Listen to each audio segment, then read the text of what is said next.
All right, let's talk about solar and the Taxa Tiger Moth. All right, so the first step in the solar is trying to figure out. A lot of people say that this plug is backwards.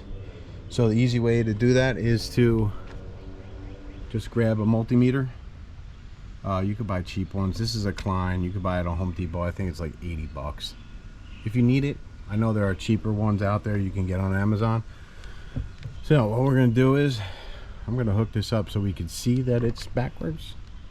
If you guys can see that, I have it hooked up, and for the meter's sake, it is the top is positive and the bottom is negative. That is not what we need, at least for what I am using, Goal Zero. I need the top to be negative and the bottom to be positive. So I'm going to show you how we're going to fix that. It's pretty easy too.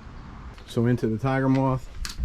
So the first thing we're going to need to do is we're going to need to take off all these screws. There are 1, 2, 3, 4, 6 of them. We're just going to take this, we're going to lift it up. We're going to try and get it out of our way the best we can. So we're going to do something like that. Unfortunately, at least with my application with the AC in the way, I don't have enough room to try and get this whole piece off. I would really love to, just to work on this. But I just don't have enough wiggle. I'm close, but just don't have enough. Alright, so what we're going to need is a Phillips head screwdriver and a 3/8 socket, and you could use whatever socket you want. I have a deep. You could use a short though if you want. So we're going to pull the cover, and this is the negative side of the bus bar. So I've traced it back, and I know that this is the one we need off. So what we're going to do is really easily, we're just going to take that screw off, and it's going to slide right out. I got to try and keep the camera there so you can see it. I don't know if you'll be able to.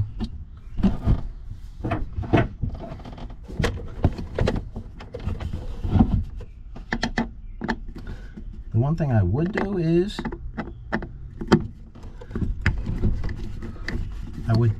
if you're worried about it, I would take the negative or the positive off the battery. Actually,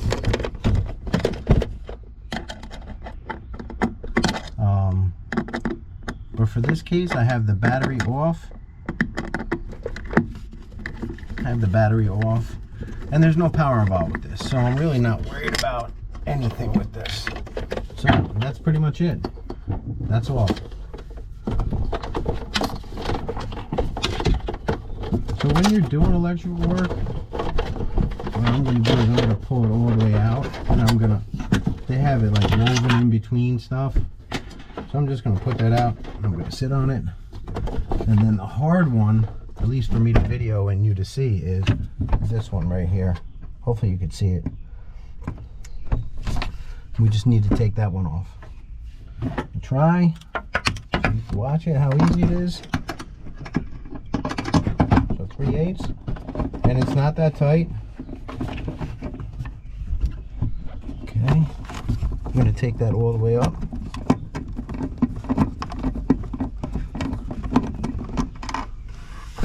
So again, I have the battery switch off. I need the camera so I can see. Okay, I'm going to hand take that off. Okay, so it's just one little screw or nut. I'll put that on the floor. And then it is not that one, it's this one.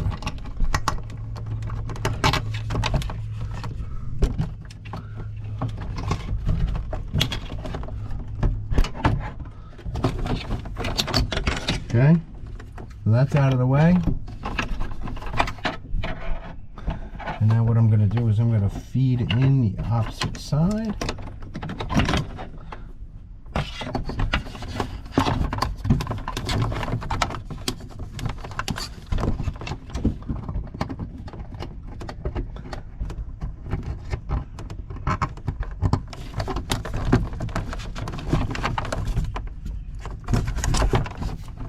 There's just not enough room.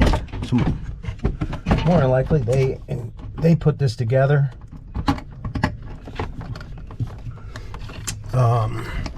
Oh, there was, well, it wasn't in the cabinet. Okay, so I have them both in there. I doubt I'll be able to show you guys how I'm going to be able to put this nut back on, but I'm going to try. Basically, it just goes back on the top.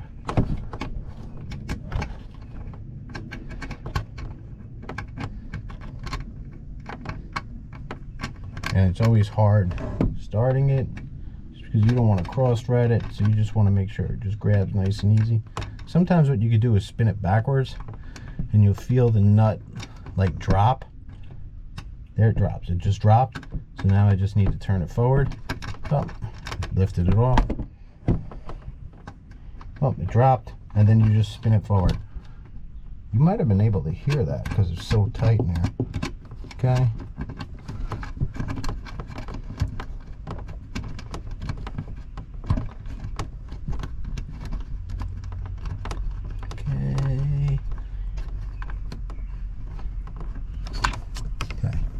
Now 3/8 wrench again.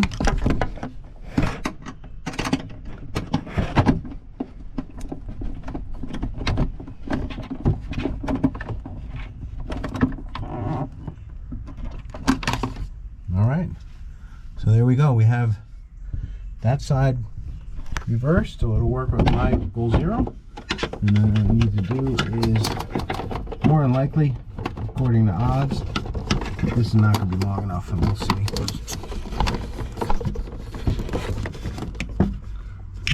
Actually,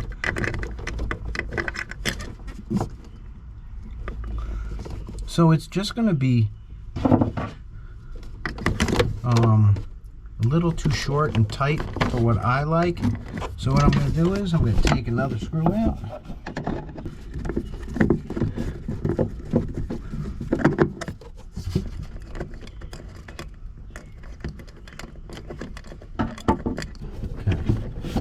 Alright, so we're going to do that trick again. I'm going to put the screw in. I know this is hard. See, probably. And then hopefully we could just work that right down to the screw. And then we're just going to screw nice and easy. We're not going to like try and jam it in there. We're just going to screw right in. Hopefully grab. Yep, it did. And boom, that's done. So a nice little trick with the screw head. We're gonna put the last one in just in case we need it.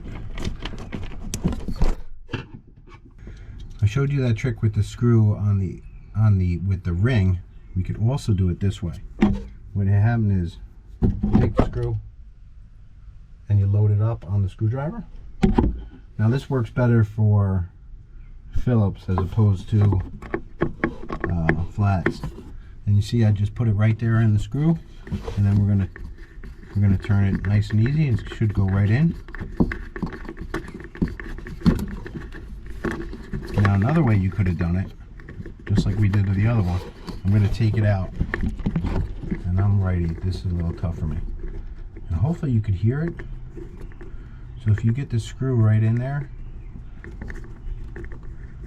let's see how.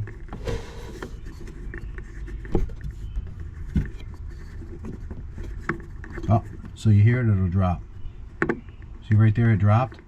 So I know that it went past the threads. Watch, I'm gonna hear it drop. Right there, it dropped, and you could just screw right in. And you know that the threads are aligned at that point. Boom, done. We'll put this seat cover back on. And that's it. So if you guys were looking to put solar on top of your Tiger Moth, or whatever camper, to be honest with you, but predominantly Tiger Moth, just because they redid the solar, it is that easy to fix it. Alright guys, hope you enjoyed this video. I'm going to keep making our Tiger Moth videos. And if you liked it, hit that subscribe button. This way you'll stay up to date on when I release things. The next video is going to be I'm going to be mounting 100 watts of panels on top of the Tiger Moth, so stay tuned for that. Thanks for watching.